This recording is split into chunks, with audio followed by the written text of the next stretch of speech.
Hoy nos juntamos, vamos a conversar, no solo para escuchar música, hoy nos vamos a juntar para sentirla, pero también para conocer su historia y sobre todo para que nos recuerde de dónde venimos.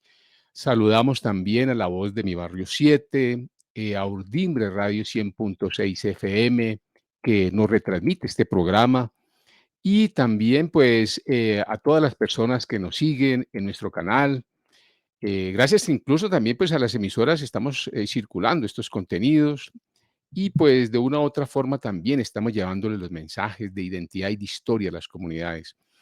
En este encuentro lo llamamos la historia de la música latinoamericana en Bogotá y en Colombia, y no venimos incluso a dar ni cátedra, venimos es a conversar, a reflexionar, pero sobre todo a seguir las huellas de estas personas que han hecho sonar las guitarras, el bombo, el sikus, la voz popular, que siempre han servido para encontrarnos, para reexistir y también para resistir. Hoy también y en este programa también de una otra forma hemos, digamos, el punto eje central ha sido Bogotá, que cruza y ha servido, digamos, de epicentro de muchas regiones, de muchos países del mundo, de nuestra amada y histórica Vía Yala, también de nuestra tierra de Anahuac, de Tahuantinsuyo, que así se llamaban nuestros pueblos anteriormente, y pues donde aquí en Bogotá es donde viajan esos sonidos, se mezclan, se quedan, incluso echan raíces además, y cada artista y cada proceso, cada territorio va armando un mapa sonoro que también habla de comunidad.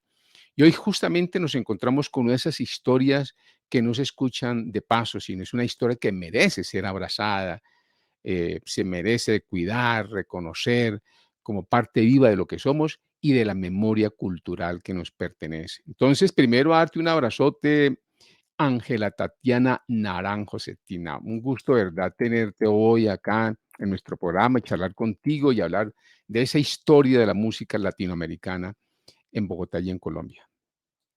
Armando, muchísimas gracias a ti por la invitación y también agradezco mucho que tengas este espacio porque pues esto permite generar memoria y documentar lo que ocurre, que pues finalmente cada quien en su nicho lo vive, pero no está documentado en ninguna parte. Entonces me parece muy valioso este ejercicio que tú haces con la música andina, suramericana y también con la música llanera. Entonces, te abrazo y te agradezco también por ello. Gracias, Tatiana. Yo quisiera ahí también presentarte que tienes un trabajo muy importante, eres maestra de artes musicales de la Facultad de la SAP, de la Universidad Distrital, también eres guitarrista, con énfasis en composición y arreglo, también es estudiante del último semestre, ¿no?, de la maestría en música colombiana de la Universidad del Bosque. También interpreta, pues sí, muy destacado, digamos que le hemos conocido más por el charango, las músicas andinas latinoamericanas y también ha sido parte, digamos, reconocida a grupos de agrupaciones como la Quillacinga, que ahora vamos a colocar un tema de mestizaje, de mate y panela, de Azur, grupo Putumayo y Ancestral, entre otros grupos que seguramente has venido fortaleciendo, dirigiendo. Y también tu trabajo artístico ha llevado a escenarios, a festivales en Colombia, también en Perú, en Bolivia, en Argentina, en Chile, en México y en Canadá, pues digamos obteniendo muchísimos reconocimientos.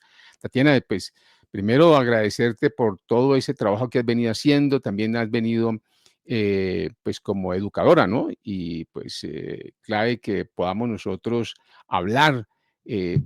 Hoy precisamente de este proceso pedagógico, pero toda esa transición que tú has venido haciendo y ese acariciar nuestras músicas ancestrales andinas latinoamericanas. ¿Por qué no iniciamos, Tatiana, primero ubicando el tema que escuchamos primero? Porque si no, después se nos olvida, nos emocionamos ahorita en el hablar y damos ese tema, porque es una composición tuya, ¿no? Sí, efectivamente. Ese tema lo compuse para mi trabajo de grado del pregrado. Yo en el año 2005 hice la sustentación de mi trabajo de grado en la universidad y decidí hacer 4 composiciones de géneros andinos suramericanos, un huayno, un sanjuanito, un trote y una cueca. Y este fue el primer tema que compuse para ese trabajo de grado. Entonces, para mí es muy importante, lo acuñé como mi guainito porque siempre he amado el huayno, es uno de mis géneros favoritos de la vida, siempre me hace emocionar mucho escuchar huaynos, especialmente los huaynos peruanos.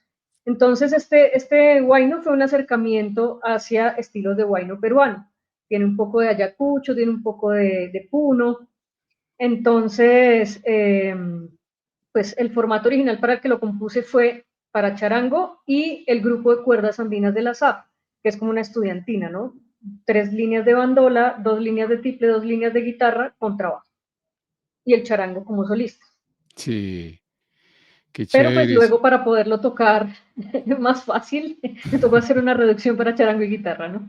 Claro, claro, más fácil. Tatiana, iniciemos, ¿por qué no empezamos ahí en tu camino musical? ¿Recuerdas algún primer encuentro, un sonido, un instrumento, una persona que te haya despertado precisamente esa curiosidad y esas ganas de seguir aprendiendo la música? ¿Quiénes fueron esas primeras semillas y ese fruto y semilla que te dejaron para precisamente enamorarte con todo esto que has venido haciendo? Bueno, cuando estaba en mi adolescencia, alguna vez vi en la calle un grupo de música andina y me llamó la atención de inmediato. Quedé así como fascinada, yo decía, no, qué instrumentos tan lindos, qué música tan linda, me encantó, es como si hubiese ido con un flechazo Ah, de perdóname, ¿a Cupido. dónde Desde ahí. lo viste? ¿Lo Creo escuchaste? que fue en la plaza central de Villa de Leyva, en un paseo Ah, familiar. ya. Coincidencialmente, bueno, estábamos en vacaciones y al siguiente año en el colegio, en 1996, te estoy hablando, cuando yo tenía como, ya iba, creo que tenía como 13, 14 años, llegó un profe al colegio que se llama Edgar Josa Rosero. Lo menciono porque es muy importante en mi proceso. Él fue fundamental. Y él es pastuso, es el charanguista de Sol Barniz, por si de pronto has Ujú. escuchado hablar de esa agrupación, pues, que es Sí. importante en Nariño. Y él, digamos que en el colegio en ese año cambió de dueños, cambió como de forma de pensar y empezó a generar un poco más de importancia en las artes.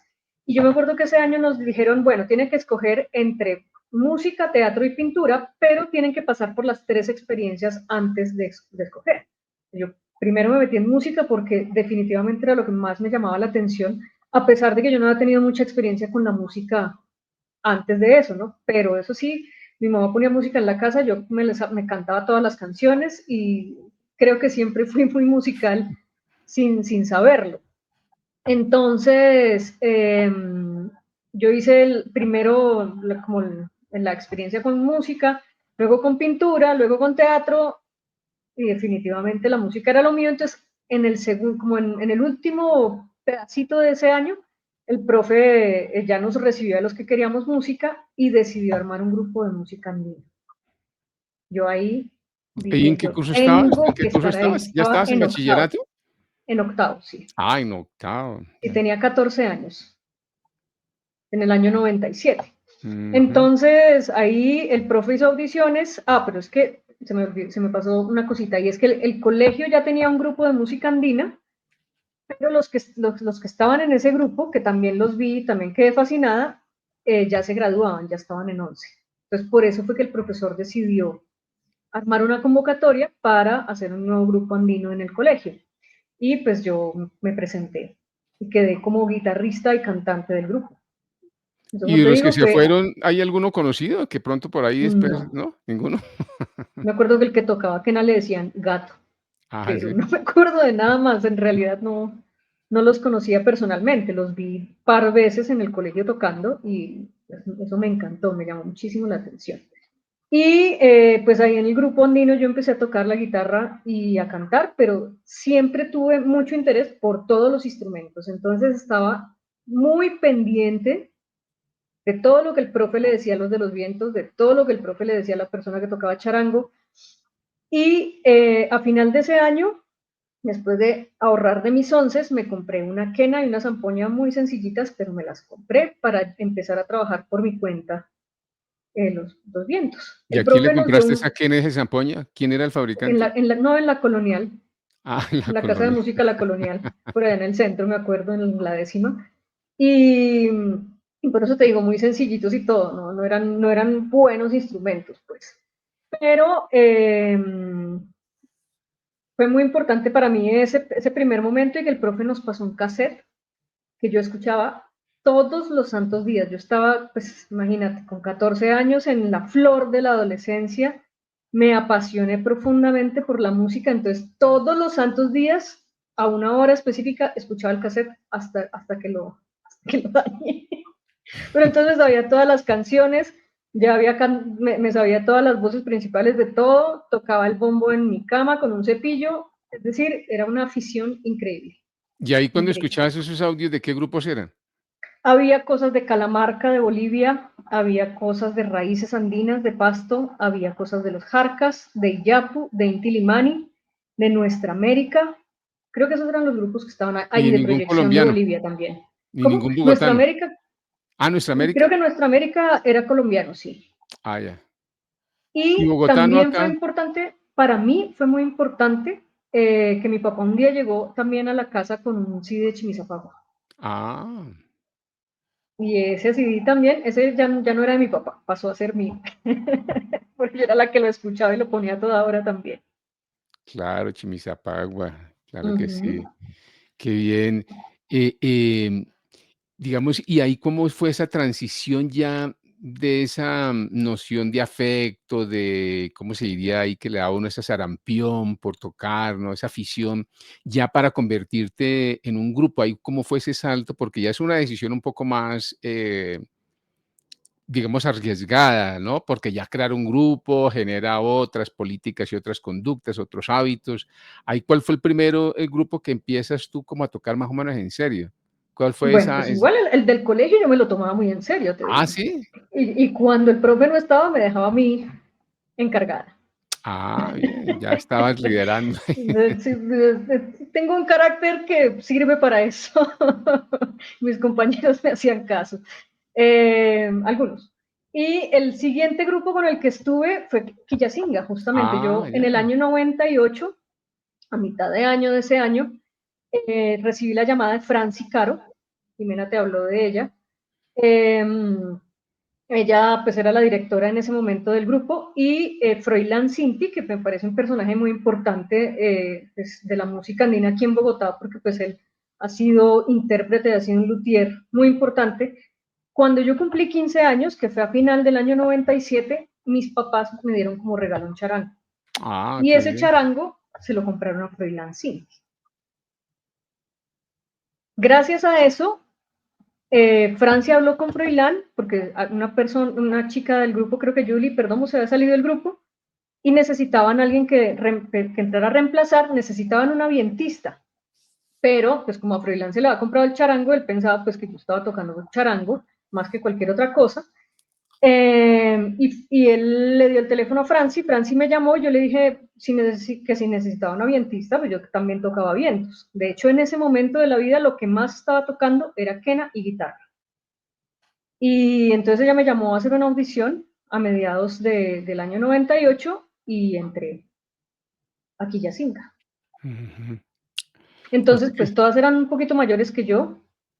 Jimena en su entrevista dijo que algunas llegaban en uniforme al colegio. Yo y tú era eras la que llegaba en... Sí, claro, pues yo era la menor de todas. Todas estaban alrededor de los 18, 19 años y yo tenía 15.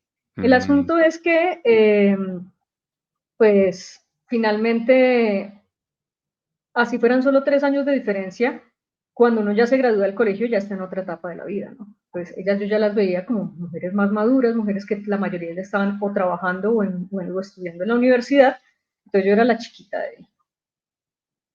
la del que combo, la del pero, combo. ajá, pero chiquita, pero siempre muy exigente y entonces siempre muy ahí, digamos, como tratando de hacer las cosas lo mejor posible. Claro, has tenido una voz ahí de liderazgo que siempre hace falta, ¿no? En esos Ujú. ejercicios, porque hay veces es importante la democracia en esa clase de grupos, pero también es bueno, hay veces, tener una sola voz que también empiece a dar como línea, si no resulta todo eso Sí, sí, complejo. de hecho cuando yo entré a Quillacinga el grupo estaba como muy dividido, yo sentía como que habían como bandos, como que a veces peleaban, era un ambiente un poco extraño al comienzo y hubo un momento en el que se llenó de gente. Estábamos unas primero y luego empezó a llegar más personas que porque estaban inscritas en una convocatoria del CREA, me acuerdo, entonces ahí por ejemplo conocí a Jimena, ahí volvió Sandra Suárez, que fue charanguista del grupo mucho tiempo, eh, y ahí conocí a Julie, que fue a la persona a la que yo reemplacé en primera instancia, pero ella después volvió al grupo, bueno, en fin, pero yo sentía que había ahí como luchas de egos, de cosas. Yo en ese momento todavía no hacía mucha intervención más allá de lo musical, pero el grupo, después de unos procesos de algunos conciertos que tenía ya programados en el tiempo, el grupo se dividió y salieron dos grupos, Quillacinga y uno que se llamó Guacarí, que también era femenino. Ujú. Ah, qué bien. Pero bueno, dice que ese segundo no lo había escuchado, pero, ¿qué? Me imagino, ¿no duró mucho? No duró mucho porque éramos cuatro personas. Entre esas Éramos tú cuatro te habías ido con personas. ese grupo. Pues yo estuve en los dos. A mí me Ah, llamaron a los dos porque yo no peleaba con nadie en ese momento. Yo trataba de mantenerme absolutamente neutral y en mi sí. ejercicio musical nada más. Entonces a mí me llamaron de tanto de Quillacinga como de Guacarí.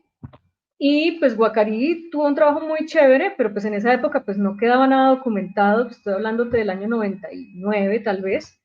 Y dos de las integrantes de ese grupo, éramos cuatro, quedaron embarazadas al mismo tiempo. Ah, Entonces ya digamos que ensayamos lo que más pudimos, ya cuando ya estaban bien piponas era difícil hacer presentaciones, era complicado. Tratamos de seguir un tiempo más, ya cuando tuvieron los bebés y todo, pero definitivamente ya hubo un momento en el que ya no se pudo más. Sí, Lamentablemente, porque era un trabajo muy lindo, pero de eso no quedó nada grabado ni nada documentado, por lo menos que yo tenga, no.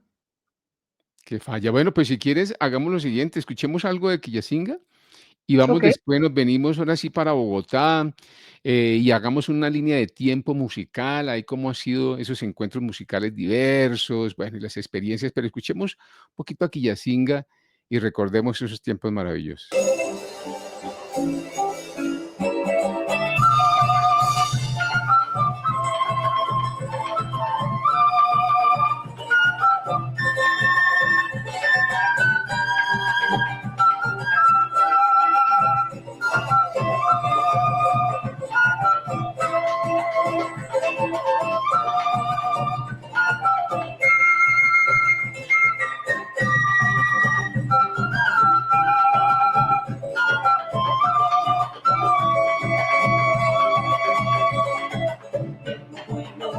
Donde nací, allí he de volver para quedarme junto a ti. Bajo un tejado de barro y las hojas de trepar, sentí el amor y a mi puerta tocar. Y volé lejos de ti, queriendo olvidar aquel amor que conocí. Ese amor que no olvidó, que mi alma dejó con el dolor.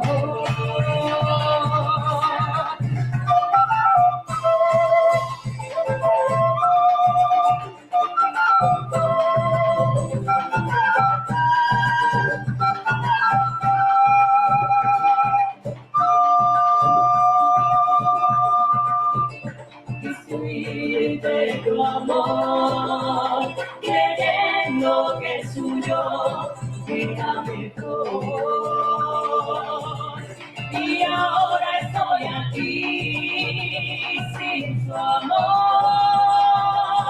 y lo peor lejos de ti. Y volé lejos de ti, queriendo olvidar aquel amor que conocí. Este amor que me olvidó, que mi alma dejó solo el dolor.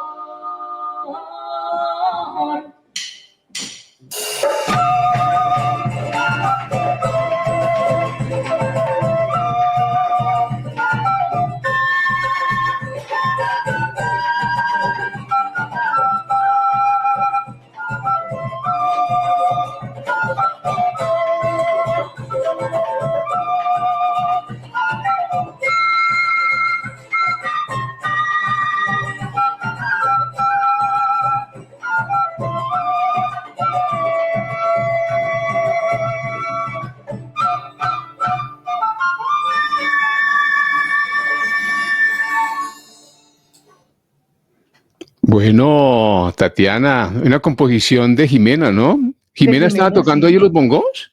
¿Lo vi? Ajá, ella tocaba los bongos en Quillacinga. Bueno, digamos que a veces nos rotábamos, pero digamos que esta era una formación muy común en Quillacinga, ¿no? Diana, que es la hermana de Jimena, tocando la percusión mayor, Jimena tocando la percusión menor. Cuando estábamos Julie y yo, pues tocábamos las dos quena. Está tocando la guitarra Sandra Giovanna Sarmiento y el charango Sandra Tautas. Ese escenario se me hace conocido, ¿es la Luisa Calvo? No, es la Gentil Montaña, la Ah, Fundación la Artística Gentil gentil Montaña. montaña.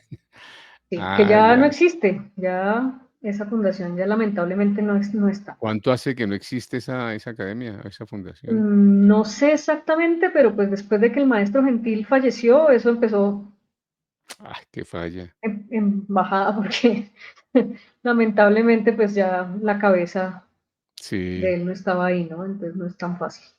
Tatiana, y hablemos un poquito de Bogotá, que es nuestro epicentro. Ha sido, digamos, la ciudad que recoge muchos territorios, muchos países, donde hay encuentros musicales diversos.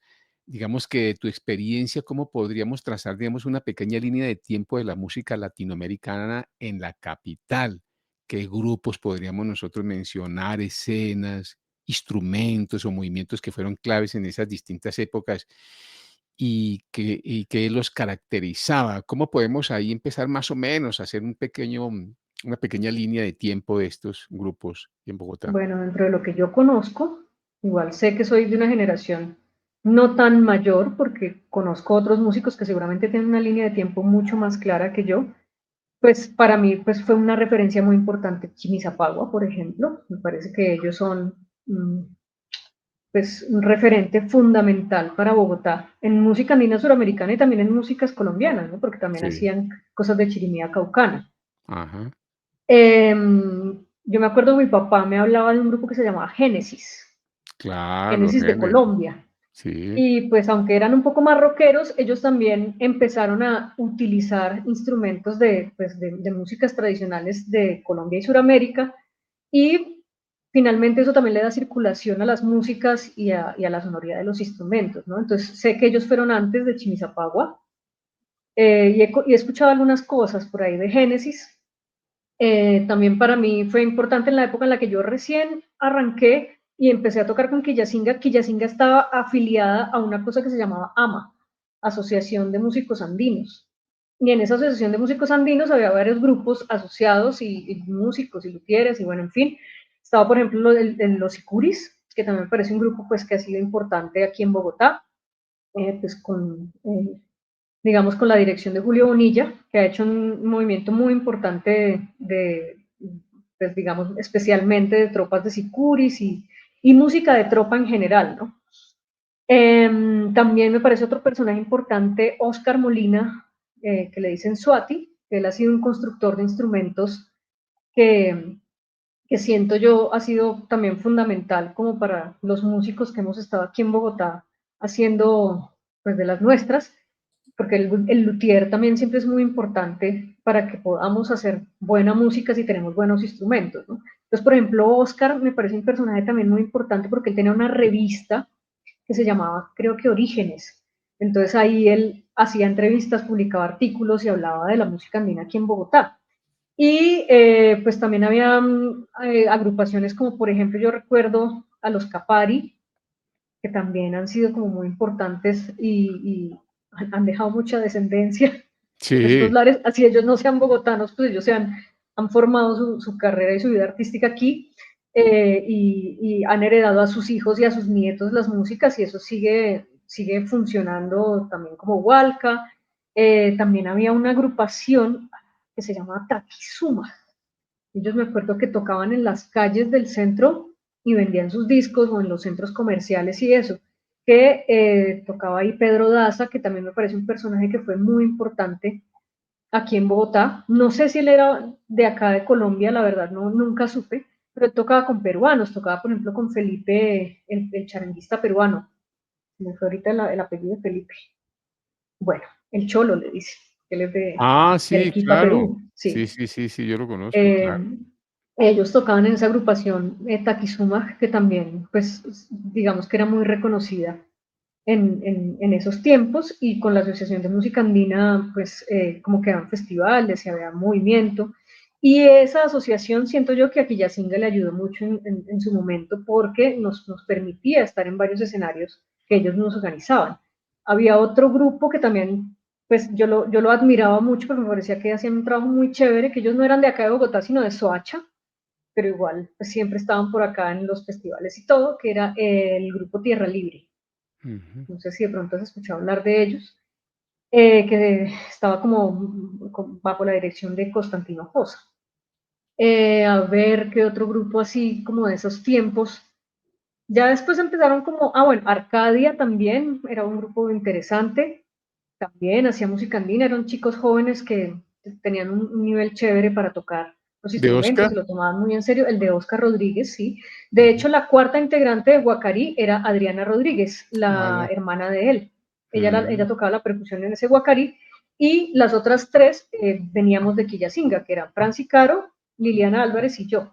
Ujú. Sí. Y Qué pues bueno. el grupo Putumayo también empieza a aparecer ahí. Yo me acuerdo que, pues digamos que cuando estaba en el colegio y empecé con esa afición por la música, yo le dije a mi profesor del colegio que quería clases particulares o quería pues tratar de trabajar un poquito más aparte de lo que ya veía en el colegio, porque sentía ya la necesidad de avanzar un poco más. Y aunque yo por mi cuenta trataba de sacar mis cosas a oído y todo, digamos, sentía la necesidad de un apoyo de alguien más experto, ¿no? Entonces, ahí conocí a Diego Mora, que fue mi profesor de guitarra y quena, cuando, como entre el año 97 y 98, y él fue muchos años el guitarrista del grupo Putumayo. Entonces, yo conocí al grupo Putumayo más o menos como desde que tenía unos 16, 17 años, porque Diego una vez empezó él a tocar ahí la guitarra, me empezó a invitar a los conciertos, me empezó a regalar discos, conocí a William Palchucan también, entonces también nos hicimos amigos. Desde muy temprano empecé a pedirle instrumentos a él, por ejemplo, la quena con la que grabé en el disco de Quillacinga, que lo grabamos en el 2002, fue una quena Palchucan que me vendió William unos meses antes. Entonces ahí digamos que también empecé a conectarme con las redes de los músicos pastusos que migraron aquí a Bogotá y que hicieron su carrera artística aquí en Bogotá también. Y ya después de ahí empieza a generarse una línea más como de fusión. eh, bueno, digamos que eso a mí no me gustaba tanto, entonces ya ni me acuerdo de los nombres de los grupos. Había uno que se llamaba Latinoamérica Urbana, me acuerdo. También me parece importante mencionar el Colegio Liceo Nuevo Chile, que no sé si tú lo conozcas. Ese colegio, en su escuela chilenca, hace formación de música andina suramericana para los niños. Es una escuela que funciona los sábados. Yo fui profesora ahí del año 2001 al 2006. Dictaba clases de guitarra en el colegio. Entonces ahí, por ejemplo, conocí otros músicos pues, andinos que estaban como ahí en la movida de los festivales en la media torta, de las convocatorias de IDARTES y todo eso, y ahí conocí, por ejemplo, la agrupación Latinoamérica Urbana, que era un poco más fusión, digamos. Y de ahí en adelante ya empiezan a surgir tantas cosas que es difícil rastrear, digamos, qué ocurre con todas las agrupaciones, ¿no? Porque Sí. empiezan a haber muchísimas más agrupaciones. eh, y yo ya empiezo a perder un poco el rastro, y yo también cuando ingreso a la universidad, como que empiezo a sumergirme un poco más en ese mundo académico y en el mundo de la universidad, y empiezo a ya no estar tanto en las convocatorias, ya no me queda tiempo, tengo que ponerme a estudiar, estudiar en la SAP es tremendo, entonces tuve que aplicarme muy juiciosamente para poder terminar mi carrera bien, y yo seguí tocando con mis grupos y haciendo mis cosas, pero me alejé un poco como del medio, eso te puedo decir. Pero yo también igual, por ejemplo, participé en Zampoñas Urbanas en algún momento con Julio, con Oscar Molina, que él también prestaba la casa, nos intentaba organizar y todo este tipo de Sí. cosas, pues habían festivales, el Vengativa que nos ganamos con Quillacinga en el año 2002, fue lo que permitió pues, que pudiéramos grabar el disco. Eh, y ese tipo de cosas fueron pasando, y digamos que esas semillas que van sembrando los primeros cultores hace que empiece a reverdecer y a generar nuevas semillas, y eso empieza a volverse exponencial, ¿no? Claro. Tatiana, me llamó la atención cuando tú dijiste una asociación de grupos andinos. Había Eso, una ¿pero todavía asociación de existe música o no? andina. ¿Cómo se llamaba? No, AMA, Asociación de Música Andina. Ah, sí. ¿Y en Uh-huh. qué año? Yo la conocí en el 98 cuando entré aquí a Yacinga. Ya. ¿Y quién la dirigía? ¿Quién la organizaba? Creo que cuando en esa época yo veía muy a la cabeza de eso a Oscar Molina, a Suárez. Ya. Sí, pero Ujú. no sé si él era el director. Pues yo te estoy hablando de cuando yo tenía 15 años, entonces yo era una niña que a veces no me fijaba en detalles. A Sí. veces iba como a tocar y ya. Sí, vamos a otro escenario, otros espacios que me parece muy importante fuera de los grupos, porque seguramente sí, se multiplican, bueno, eh, sobre los espacios también, pero la noche y la circulación de las músicas. Entonces, uno diría que se toca en el día, se ensaya en el día, pero se toca normalmente en las noches, ¿no? Digamos, como es que es como el escenario, los bares, las peñas, los teatros, las casas culturales, también digamos que han sido fundamental para todas las músicas. ¿Qué lugares y horarios, digamos, marcaron época? ¿Tú te acuerdas ahí cuál fue primero los lugares y la época o que uno diga, es que era el momento álgido, clave de la música, estamos en el curubito de la música andina latinoamericana, el furor. Pues digamos que como eso siempre ha sido como de un círculo muy particular de personas, yo siento que han sido varios momentos, ¿no? Yo me acuerdo de cuando entré a Quillacinga, mi primer toque con ellas fue en Arte y Cerveza, Ah, claro.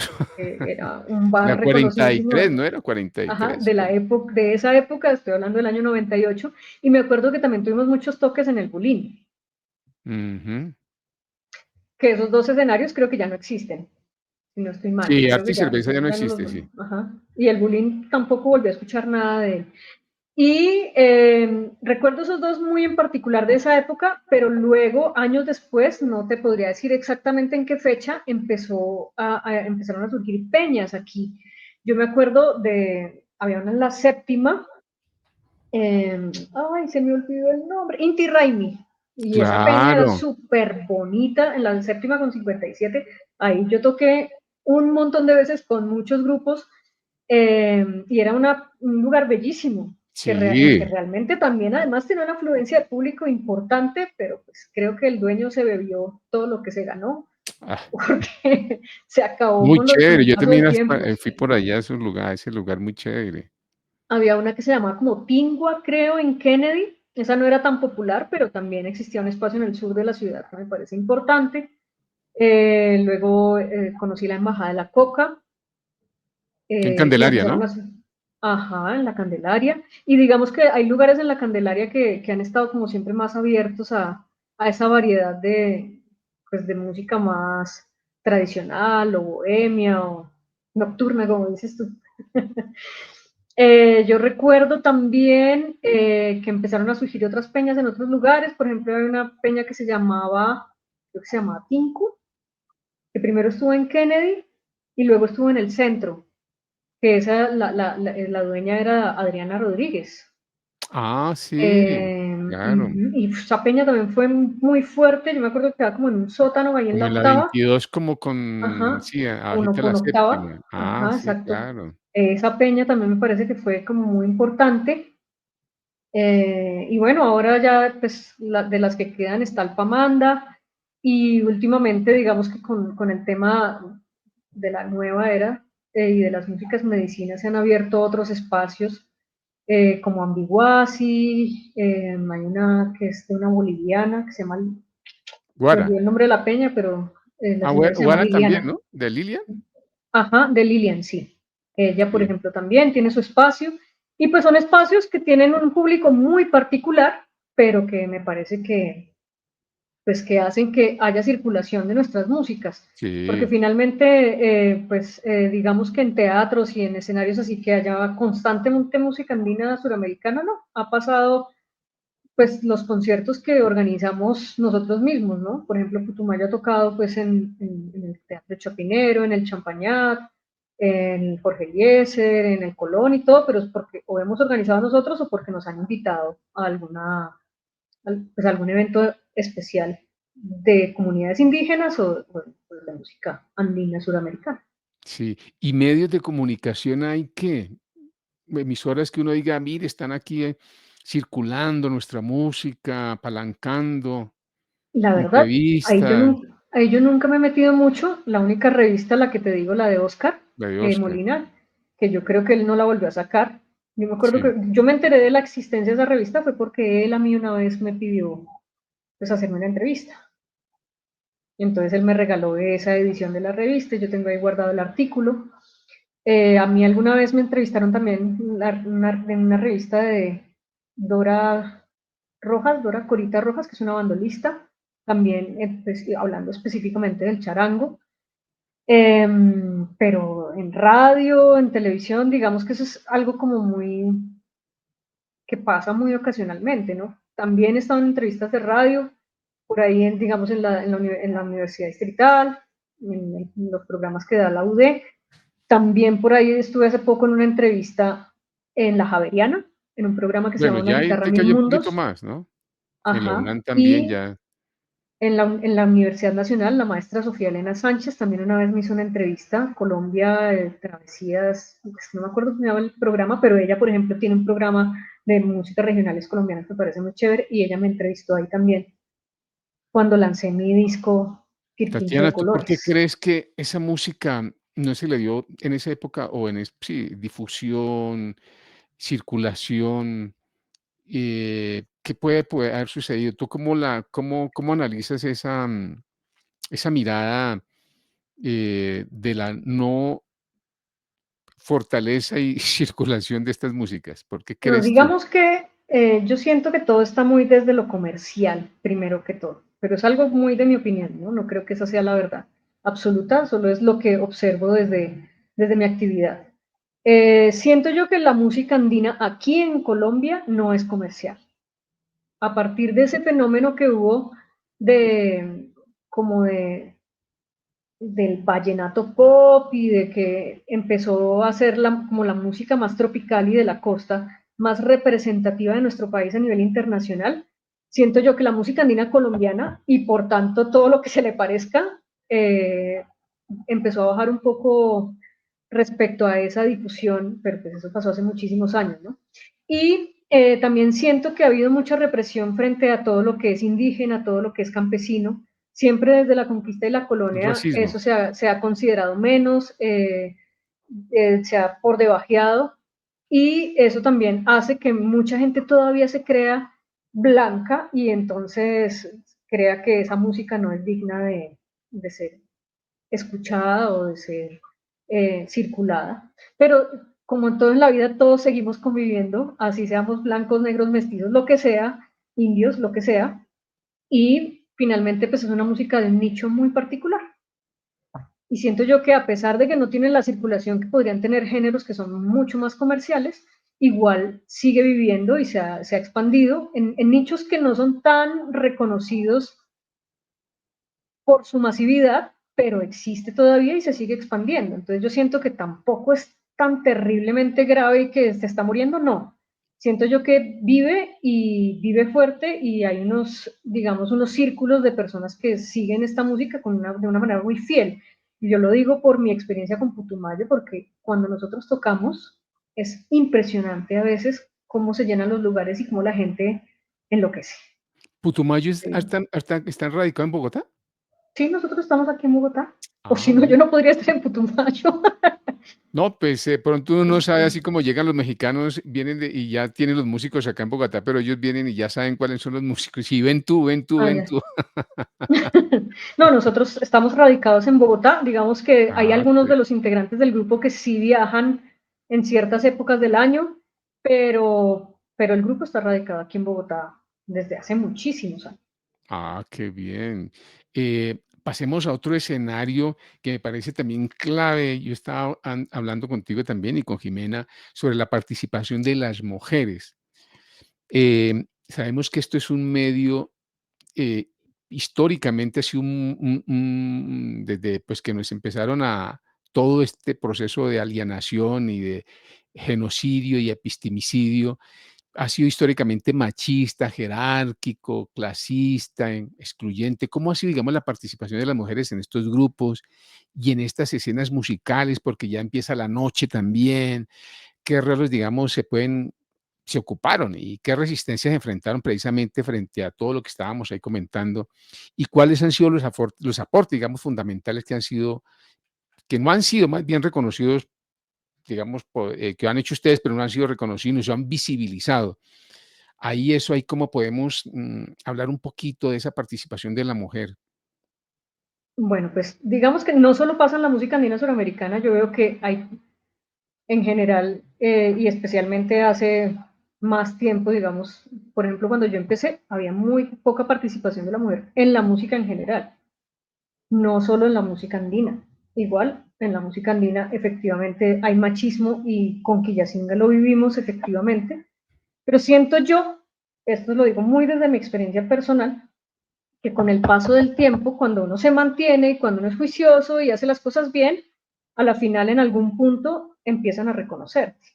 lo digo yo desde mi perspectiva. Al Sí, comienzo claro. yo escuchaba unos comentarios y unas cosas que decían, pero yo sentía ahí como esa hazaña y esa envidia también, en serio que a veces sentía que los tipos nos tenían envidia, Oye, pero pero bueno, ¿cómo sí, tocan de bien? Y son mujeres, es lo primero, sí, ¿no? pues, por Sí. ejemplo, cuando ganamos el concurso de música andina ahí en Engativá, en la Casa de la Cultura de Engativá, era evidente la molestia de varios.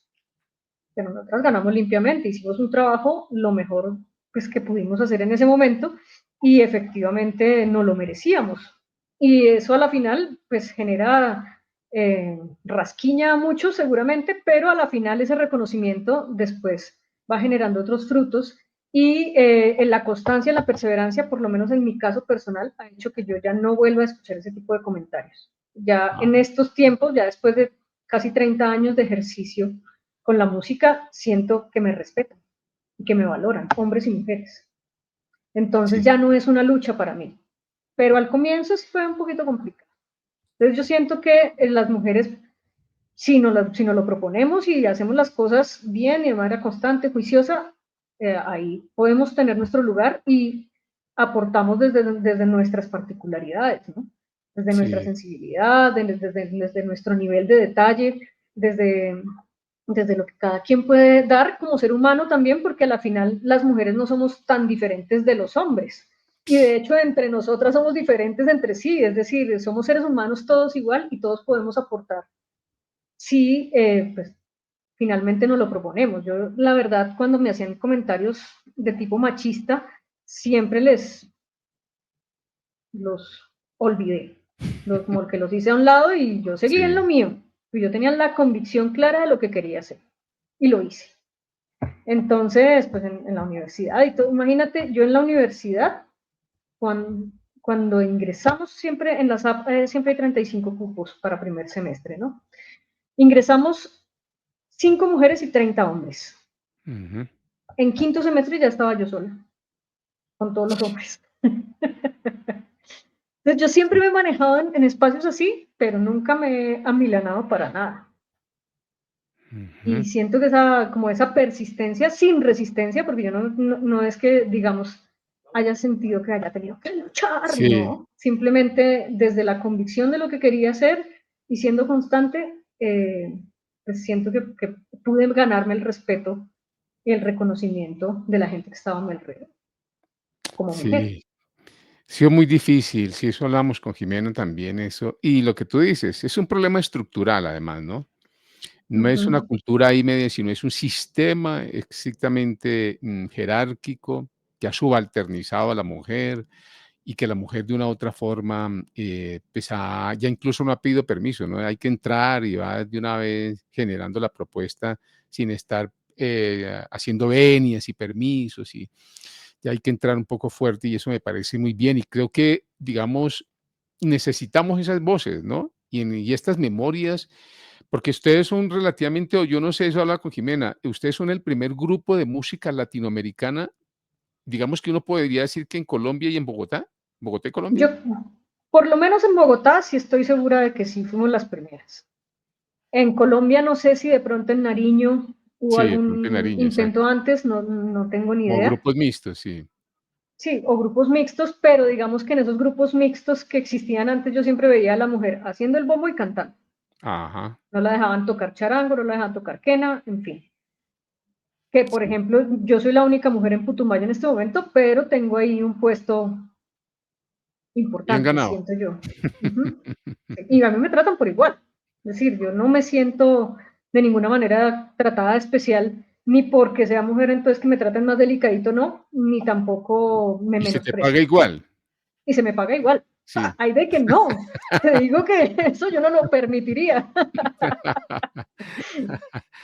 Bueno, volvemos otra vez a Bogotá, Tatiana, como territorio de transformación.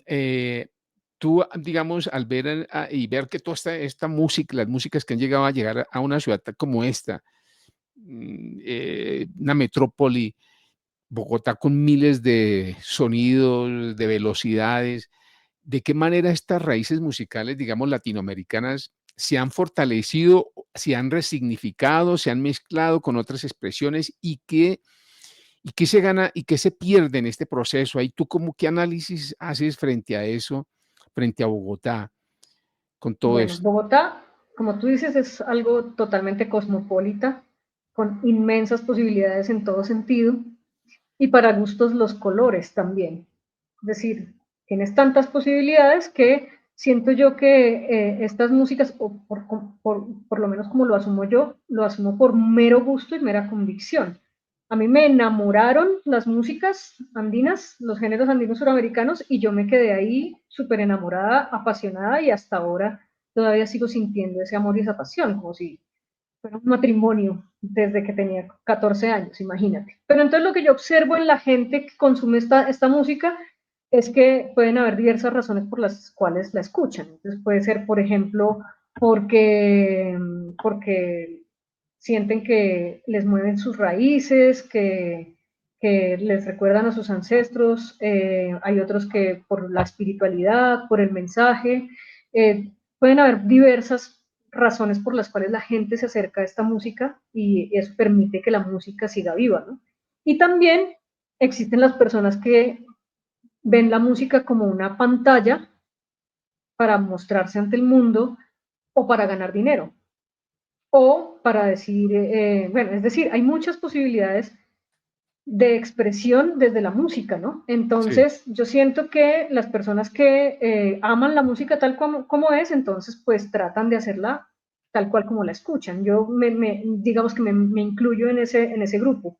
Otras personas dicen, ay, sí, esto es bonito, pero toca meterle algo más moderno para que venda más, y entonces, pues, se empiezan a ver fusiones con el rock, con el jazz, con, bueno, en fin, casi siempre yo lo que observo, sin que esto quiera ser la verdad absoluta, es solo mi opinión, lo que observo es que ese tipo de fusiones, ese tipo de cosas buscan más un reconocimiento masivo y comercial. Y las personas que lo hacen más desde lo espiritual, desde porque se sienten conectados con la música y de pronto también están conectados con esto de las medicinas ancestrales, entonces se meten justamente por esto en particular. Entonces digamos que siento que hay distintos caminos y distintas búsquedas que han permitido que sobrevivamos como género aquí en Bogotá, pero pues digamos que por ejemplo cuando se trabaja con fusiones que quieren ser más comerciales y todo esto, yo sí siento que se pierde un poco de la esencia de la música misma, ¿no? Que hay tergiversación de los ritmos, que no hay un trabajo tan profundo en revisar que se estén haciendo las cosas tal cual como son los géneros, tal cual como es la versión original, y a mí particularmente eso sí no me gusta tanto, pero igual sí, también es una forma de expresión válida y respetable. sí. ¿Hasta qué momento uno dice, se está tergiversando? Digamos, ahí cuando uno dice, está tocando un carnavalito y realmente su No raíz, su suena carnavalito. fonotipo, no es, Sí, ¿no? Y que le ajá, mezclan exacto. otro ritmo y le meten ahí el popcito y tal, ¿no? Ahí es lo Ujú, peligroso, ¿no? Porque de pronto, de sí. una otra forma, si le incluyen un instrumento como el bajo, ¿no? Que, pues, que ha llegado y se ha Sí, quedado claro. además, ¿no? Pero se Mientras sigue sea, el fonotipo y la raíz digamos, se respetan, ¿no? ujú, exacto. Sí, digamos que una fusión bien hecha, con respeto hacia las características particulares de los géneros, siento yo que es viable, pero cuando ya se trabaja más es por sonar a rock, por sonar a jazz o por sonar a otras cosas para vender, ahí sí estamos fregados. Sí, sí, no, y el afán de sonar, ¿no? De Ujú. ahora las redes sociales es muy tentador, eso es una línea muy delgada, ¿no? Es una línea muy compleja. Yo Pero ¿cómo decirle uno particularmente ya me siento viejita para eso. cómo hacer uno para que detectar una persona común y corriente, decir: "Uy, ya pasaron la línea"? ¿Cómo Yo uno creo sabe? que la gente no lo detecta. Lamentablemente no lo O detecta. sea, que hay que Yo hacer soy muy honesta. Si hay sí, gente que no se da cuenta de que hay grupos que están metiendo notas mal o están desafinados sí, y dicen, ay, qué lindo. Yo no me puse y dije, no, pero ¿cómo es que no me escuchan eso lindo? sí, Esto, es decir, depende de la educación auditiva que tengan las personas. Entonces es muy difícil generalizar en ese caso. sí, sí. Tatiana, ¿cómo ha sido el cambio del sonido del charango al llegar a Bogotá?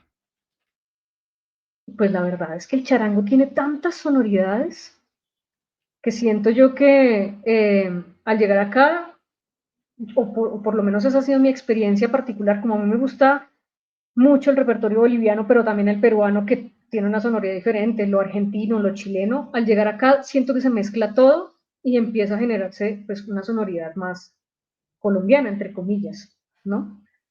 Y yo particularmente, digamos, en mi ejercicio docente con las cátedras de charango en las que he trabajado, siempre he buscado que mis estudiantes tengan una formación integral a partir de lo que es repertorio original del instrumento, que conozcan un poco cómo suena el estilo boliviano y lo puedan tratar de imitar e interpretar el estilo peruano y etcétera, etcétera, de distintas épocas también, porque uno escucha, digamos, a Ernesto Caur y escucha ahora a Willy Ríos, por ejemplo, que son dos excelentes intérpretes del charango boliviano, y ve diferencias siendo del mismo país.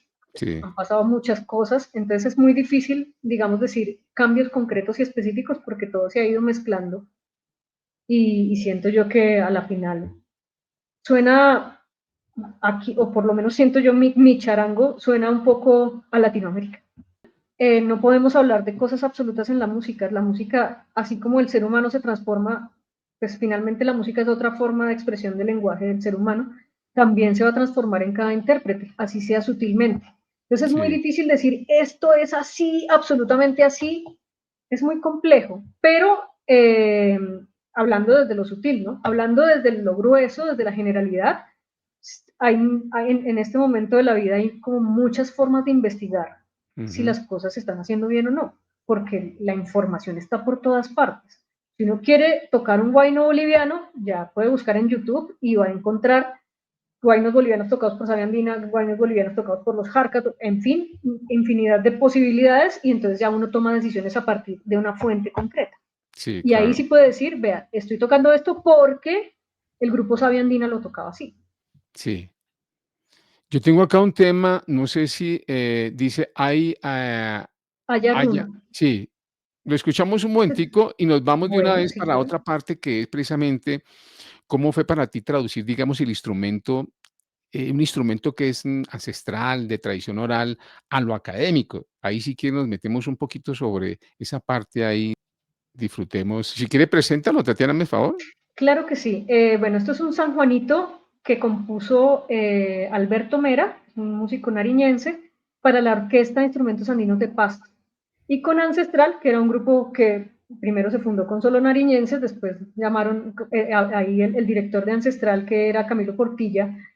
eh, pues una vez estuvieron aquí en Bogotá, él empezó a estudiar en la SAP, entonces él empezó a conocer a mis estudiantes de charango y, y pues también me conoció a mí, entonces empezamos a tocar juntos y este tema en particular a todos, no, yo lo había escuchado por la Orquesta de Instrumentos Andinos de Pasto, que una vez estuvo aquí en Bogotá en el Colón, y pues él tocó en esa orquesta cuando era más pequeño, bueno, en fin, digamos que habían como cosas en común entre todos y decidimos hacer nuestra versión pues en un formato un poco más pequeño y entonces así fue que empezamos a rescatar repertorio nariñense de la época de la Orquesta de Instrumentos Andinos, de repertorio como el de Damagua, por ejemplo, y Ancestral se dedicaba a retomar esos temas que aquí en Bogotá no se conocían mucho, pero los temas preciosos.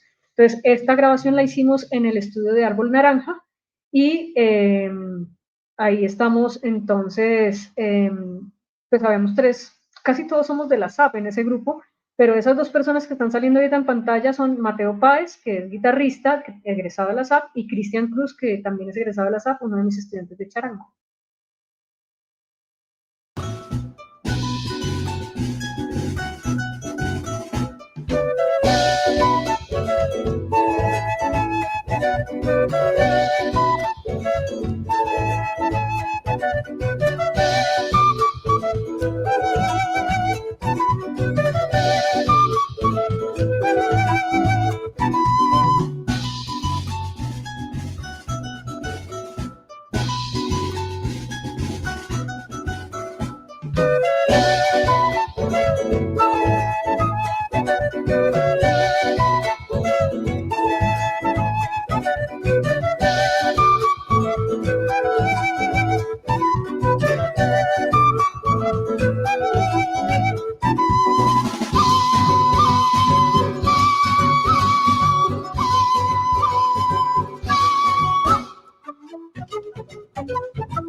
Bueno, Tatiana, ahí escuchamos el tema muy chévere, muy bonito, suena chévere, chévere, Tatiana, ahí em, disfrutando de tu música. Ahí es importante también recordarle a la audiencia, a nuestros amigos y amigas que nos escuchan, que La Voz de Mi Barrio 7, que es una emisora comunitaria de Bosa, que lleva más de 10 años trabajando con las comunidades, difunden este programa.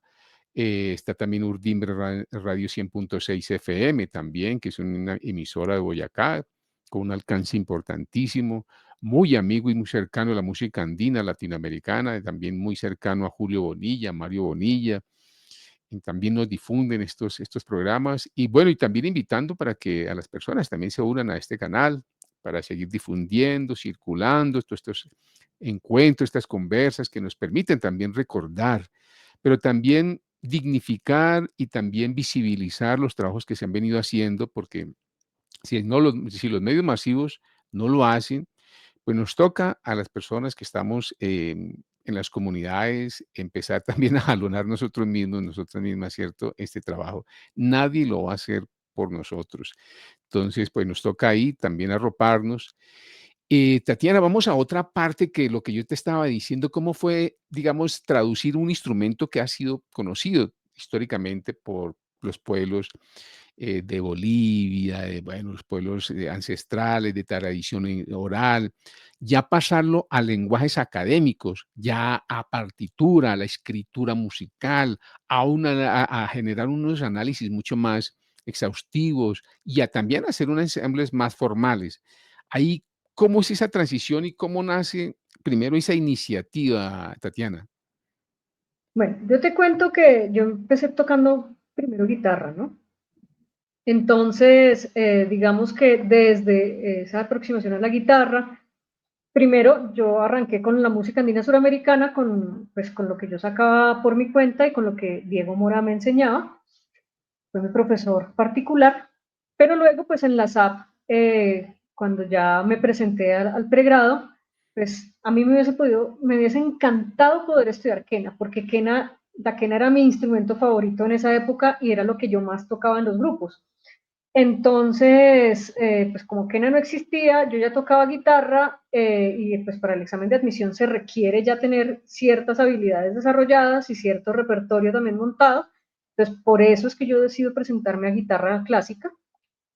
No era porque yo quisiera ser guitarrista, sino porque eso me acercaba un poco más a tener una formación integral en un instrumento armónico que me permitiera ser buen músico andino, porque yo desde ese momento tenía muy claro que lo que yo quería hacer era música andina, fuera en el instrumento que fuera.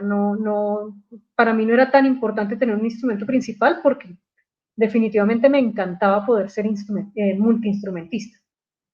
Pero pues estando en la época de la universidad, trabajando con el repertorio clásico, solista, bueno, en fin, aprendí muchas cosas de técnica, empecé a aprender teoría musical, lectoescritura. Siento yo que esas herramientas empezaron a potenciar mi capacidad para escuchar la música, para escuchar más a detalle, para poder entender como cuáles eran los patrones característicos en los géneros, en las canciones, para reconocer los acordes más fácil, para ser más eficiente como músico en general. Y digamos que el haber estudiado en la SAP es una gran ventaja porque la SAP siempre se ha caracterizado por trabajar sobre músicas populares también. Entonces yo veía asignaturas donde trabajamos repertorio andino colombiano, me tocó tocar un poco de bandola, me tocó tocar tiple, guitarra en la música andina colombiana, toqué mucho rato porque estuve en el ensamble de cuerdas andinas más o menos como 2 años y medio como guitarrista, entonces aprendí un montón de los bambucos, de los pasillos, de las bobinas, de todos estos géneros que también finalmente son andinos suramericanos porque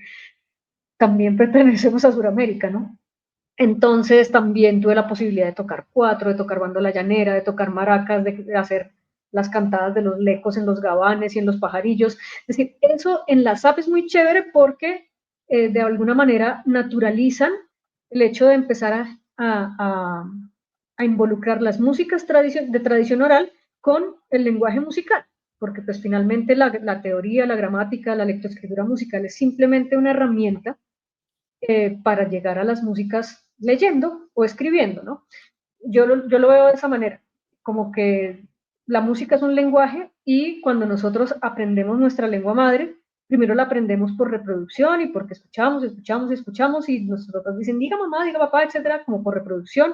Luego viene el proceso del colegio, donde empiezan a enseñarnos un poco de la estructura gramatical del español y luego viene también el proceso lector, que nos lleva luego a la comprensión de lectura. Entonces yo siento que en la música es exactamente lo mismo. Yo empecé de manera empírica, como empiezan todos los músicos andinos suramericanos, porque ese es, digamos, como el camino más normal para llegar a estas músicas, por ser de tradición oral, pero luego cuando entro a la universidad y empiezo a entender todo cómo funcionan las escalas, los acordes, y empiezo también a trabajar la lectura desde mi instrumento y desde otros instrumentos y desde otras músicas también, pues me empiezo a comprender un poco más cómo está estructurada la música que yo hago y también a comprender en profundidad qué ocurre armónicamente, formalmente, tímbricamente, y eso me permitió entender mucho más a detalle y disfrutar más ese nivel de detalle en las músicas andinas suramericanas. Entonces, en esa misma medida, al empezar a tocar guitarra y al entender cosas de los matices, del manejo tímbrico, de los estilos, de la armonía, de todo, de los tratamientos melódicos según las épocas y todo esto, también empecé a observar eso en la música andina suramericana, desde la guitarra y desde el charango. Pasa por cosas de la vida que en algún momento empiezo a tocar más charango, porque empecé a tocar con un grupo que se llamaba Mestizajes. En ese grupo, el que tocaba el charango era mi hermano, pero mi hermano decidió salirse del grupo para dedicarse al piano, y el piano y el charango sí son un poco incompatibles por el tema de las uñas, ¿no? Uh-huh. Entonces, estuvimos buscando meses alguien que tocara charango en el grupo y no conseguimos a alguien que tocara bien y que leyera partitura, porque nosotros trabajamos con papeles, trabajamos música andina colombiana y música latinoamericana, pero nosotros hacíamos los arreglos escritos. De eso te estoy hablando más o menos del año como 2004, más o menos. Entonces ahí, después de meses de buscar, yo tocaba guitarra en ese grupo. Decidimos buscar un guitarrista y yo me puse a tocar charango. Eso para mí fue un punto clave porque yo siempre he tocado, antes de eso, he tocado el charango ocasionalmente y porque me enamoraba de algún tema. Yo siempre he sido muy enamoradiza. Entonces escuchaba algo y decía, uff, no, esto está muy lindo, lo tengo que montar, y lo montaba como podía. ¿Sí me entiendes? Entonces, yo tocaba el charango, ya manejaba cosas, conocía los acordes y todo, ya había sacado temitas como más de orden solista, otros temas de grupo, de los jarcas, bueno, en fin. Me gustaban mucho las introducciones de los jarcas y los arpegios y todo eso que hacen ellos, que es maravilloso. Entonces, pero yo lo tocaba para mí y por mi gusto, pero yo no tocaba charango en ninguna parte. En Quillacinga tocaba un tema en charango que era Renacer a la Vida y lo demás tocaba era guitarra o vientos. Entonces, en ese momento, cuando me tocó ponerme seria en ese grupo a montar esos papeles, ahí yo empecé a tocar más charango y más charango. Luego en el 2005 decidí hacerlo de trabajo de grado y me pasó lo mismo. Yo quería buscar un charanguista que leyera los papeles del charango de mi trabajo de grado y no conseguí. Me tocó leerlos a mí y tocarlos a mí. Entonces digamos que como que la vida me puso ahí en el charango, y como yo ya había tocado guitarra y ya tenía como una técnica un poquito más clara, un sonido que ya sabía que era el que quería proyectar, empecé a buscarlo en el charango también, pero respetando por supuesto las técnicas que yo sentía que eran muy del charango, como el repique, como los trinos ayacuchanos, como esos adornos que son tan característicos de ciertas músicas en concreto, todo eso, a mí siempre me ha gustado mucho el detalle fino y pequeño. Entonces, cada adorno que yo escucho en los temas que quiero montar, cada detalle, cada vibrato, trato de imitarlos igualitos porque si me enamoré, lo quiero hacer igualito. Entonces, desde ahí empecé a trabajar también, así como tenía como unas rutinas de estudio técnico en la guitarra, hice unas para el charango y empecé a estudiar más y a montar más repertorio. Y en ese año 2005, entonces, pues tuve que hacerlo del trabajo de grado, del pregrado, y luego me invitaron a un festival en Nariño, en Funes, Nariño. Un amigo me dijo, preséntese que van a hacer un concurso de charango. Eso también fue en el año 2005, en Funes. Y nos fuimos con Yuri Perdomo, la compañera de Quillacinga, y nos montamos un repertorio de charango y guitarra, y también de quena y guitarra, porque también había concurso de quena. Nos fuimos para el festival sin ninguna expectativa, ¿no? Fuimos simplemente tratando de hacer lo mejor posible, y me gané el primer premio en charango. Ah, qué bien. Y siento que eso marcó Te motivó más. también como, exacto, empecé a ver que como que me funcionaba el charango y me empezaron a reconocer más como charanguista, porque antes, si tú le preguntabas a los músicos andinos de otros tiempos, de la época en la que yo empecé, pues te iban a decir, no, ella es la quenista de Quillacinga. Pero ahora, de hecho hay gente que no sabe que yo toco quena también, porque ya fue tanto con el charango que entonces empecé a recibir reconocimiento fue desde el charango, y como paralelo a esto, me gradué de la universidad, con lo del trabajo de grado me fue muy bien, saqué meritoria en el trabajo de grado, y esa meritoria fue la única que hubo en la facultad en esos grados, y se volvió como un buen chisme. Pero te graduaste Gracias fue a con el eso, charango, ¿no? ¿Con un trabajo en el yo, charango? sí, yo toqué charango en mi sustentación de trabajo de grado, pero Ah, mi trabajo era de composición y arreglos, mm, no de interpretación. ya. ¿Sí me entiendes? Porque esa era es decir, yo estudié guitarra clásica como instrumento principal, pero mi énfasis fue en composición y arreglos. Ujú. Entonces, pues las composiciones que yo hice para el trabajo de grado eran el centro del trabajo, pero pues yo también toqué en esa sustentación, el charango. Y entonces a partir de eso, del trabajo de grado, personas importantes de la universidad supieron que yo hacía música andina, entre ellas la que era la directora de la Academia Luisa Calvo en esa época, era la maestra Rocío Méndez. Ujú. Gracias a ese trabajo de grado, ella en algún momento me dijo, ¿usted estaría interesada en dictar, en dirigir el grupo de música andina de la Academia Luisa Calvo? Me dijo, porque es que hay unos chicos que están como intentando armar uno, pero necesitan un director definitivamente. Y a mí me dijeron que usted había sacado meritoria en su trabajo de grado y que su trabajo de grado había sido de música andina. Yo le dije, claro, maestra, hagámosle. Así Claro. pasó, es decir, como algo muy natural que empezó a darse de una forma que yo ni siquiera planeé, sino simplemente se empezó a forjar ese camino, y yo lo que hice fue, me está yendo como bien en esto, y pues yo desde mi percepción auditiva y desde mi experiencia con los géneros empecé a trabajar técnicamente en el charango por mi cuenta, y luego cuando empiezo a dictar clases en la Academia Luisa Calvo, ya empecé a dictar arreglos, empecé a dictar taller, y con la dirección del grupo de música andina, unos estudiantes pasaron una carta para que se abriera la cátedra de charango. Y otra vez la maestra Rocío me llamó y me dijo, bueno, Tatiana, ¿a usted se le mide? Yo, hagámosle, maestra, de eso, algo tiene que salir de ahí. Pero yo nunca estudié charango formalmente.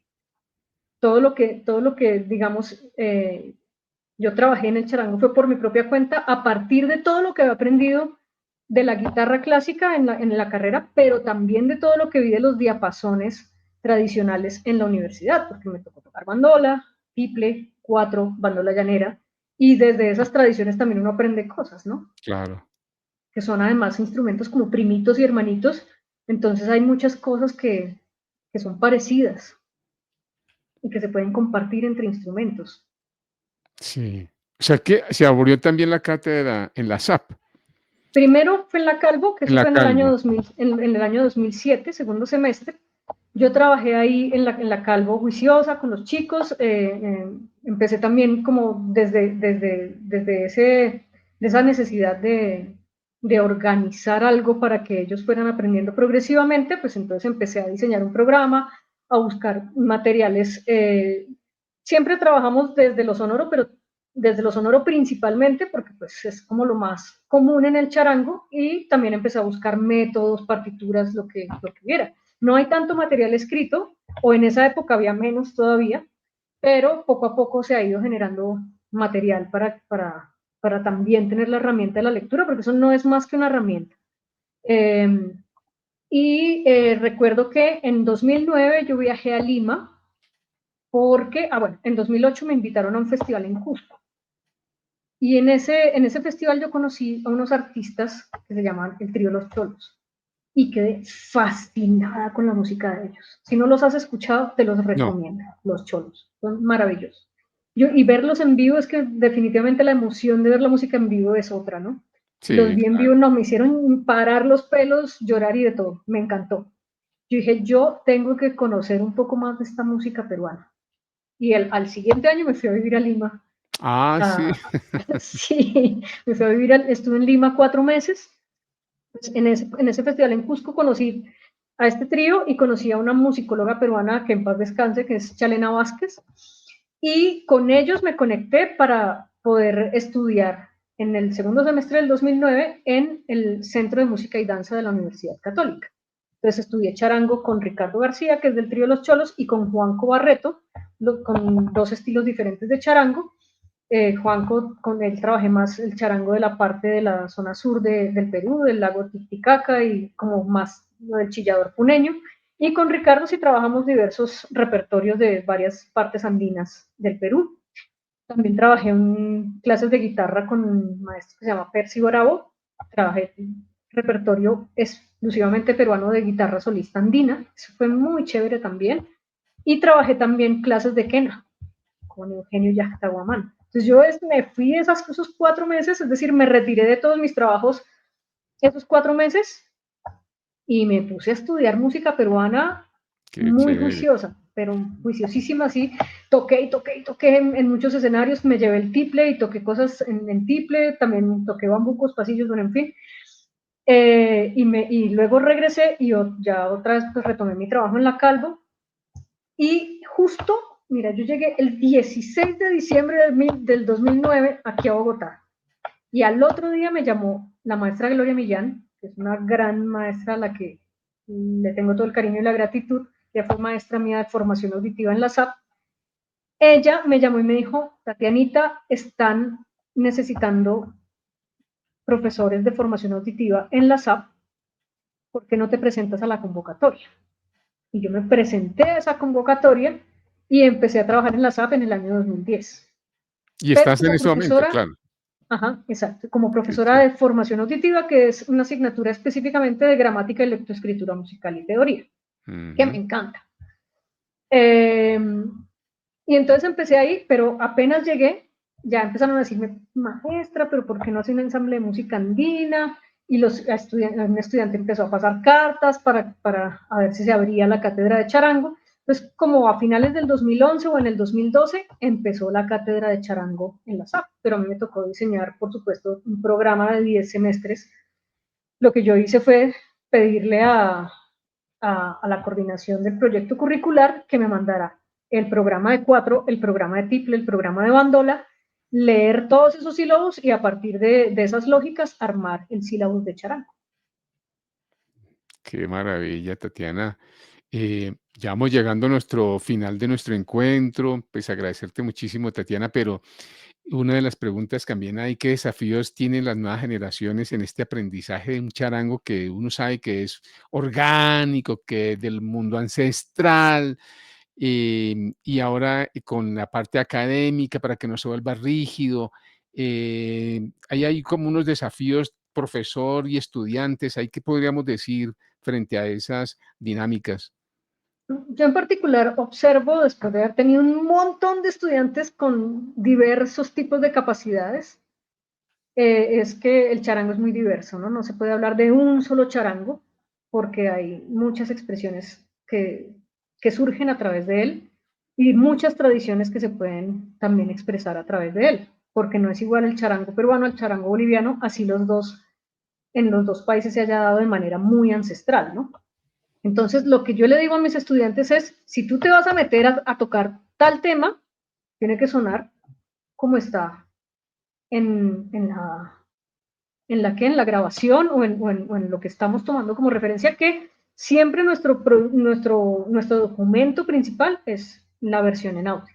Si hay Ujú, partitura, la tomamos como herramienta para hacer el montaje más rápido, pero nuestro documento principal siempre es el audio, siempre es la versión original, y si ya ellos quieren hacer, digamos, un arreglo o una adaptación desde otras músicas, pues hacemos el trabajo de investigar muy bien sobre la pieza específica que quieren hacer la adaptación y lo trabajamos. Y también los invito a que compongan. Entonces, es decir, hay varios distintos niveles de trabajo en la formación como charanguistas. Entonces, digamos que yo no peleo con eso, sino, es decir, si me comprometo a que voy a hacer tal tema de Ernesto Cabur, trato de ser muy juiciosa con mis estudiantes para que lo saquemos lo más fiel posible. Y si se va a hacer, digamos, algo de Freddy Torrealba, que es otro estilo totalmente diferente, también. Que siempre, si vamos a aprender de un intérprete que ya tuvo una experiencia, que tiene un bagaje que pues vale la pena seguir reproduciendo y realzando, somos muy rigurosos a la hora de hacer ese tipo de cosas. Pero si también se buscan otras expresiones, también yo también como profesora estoy abierta a esas posibilidades mientras siempre se haga con respeto y con mucha profundidad. claro, totalmente.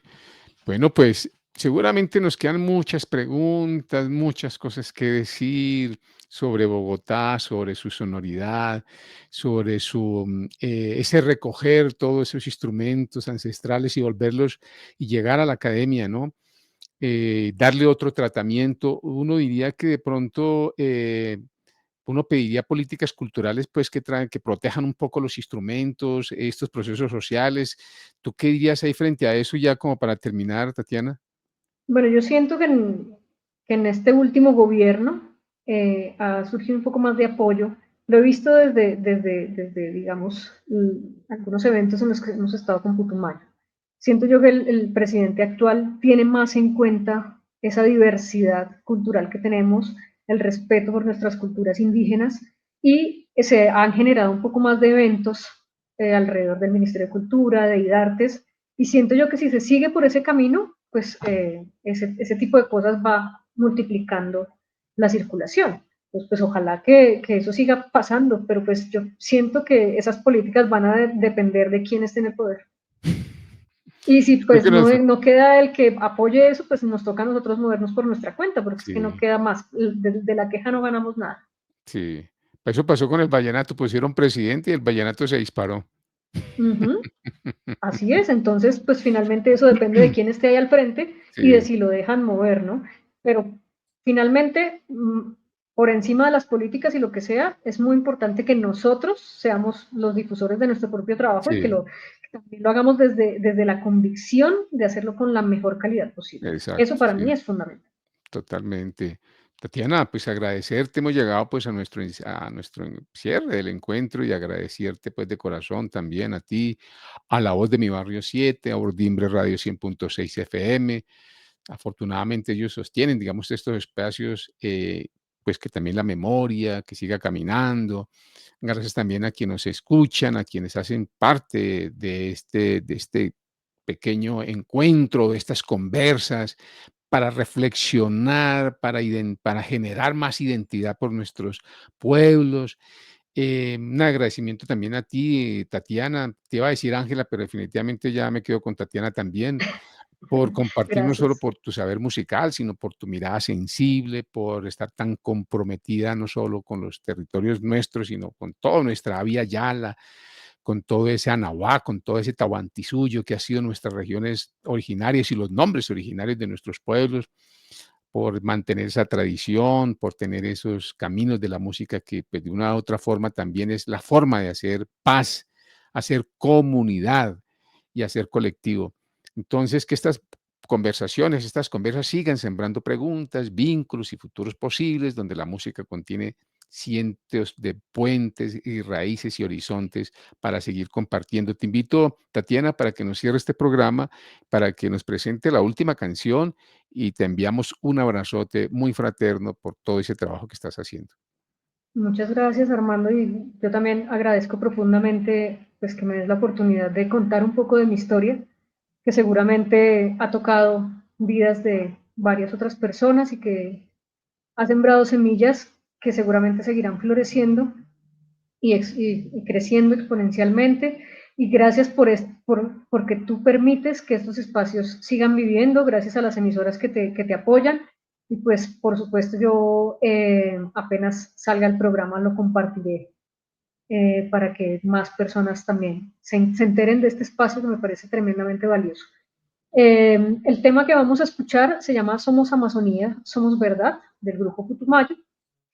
El compositor es William Palchucán y este tema lo montamos o lo creamos en colectivo para una convocatoria que hizo la Comisión de la Verdad hace unos años.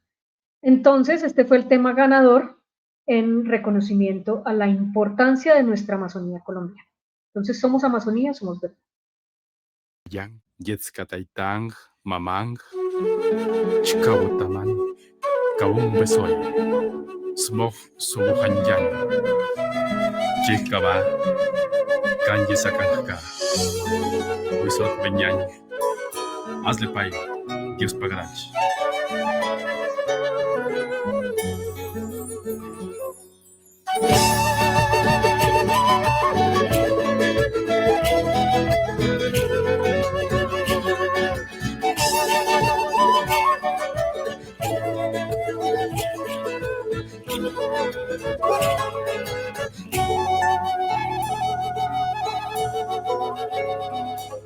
Somos fuerza amazónica, somos tierra y libertad, somos fuego y un corazón, somos aire de una nación, somos ríos, biodiversidad, selva verde, armonía, somos universo ancestral, cosmogonía espiritual.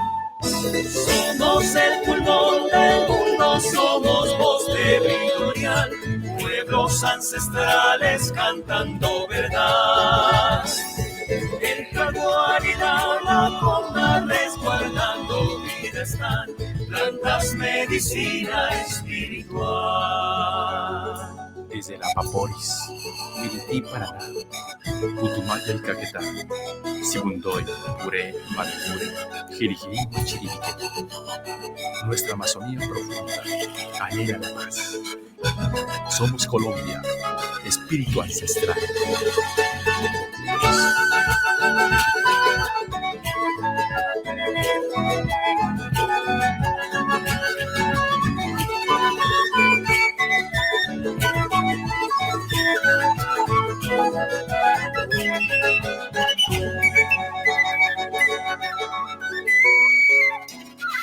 Somos Colombia, canto ancestral, somos guardianes de Pachamama, somos vientre, hoguera de amor, de la vida y reconciliación, Somos chakra que florecerá en pensamiento y creación. Hoy damos palabras sabias, hoy tejemos unión y perdón. Sabedores taitas pintando el camino ancestral, artesanos de la humanidad. Somos convivencia, somos interculturalidad, somos el futuro de la paz.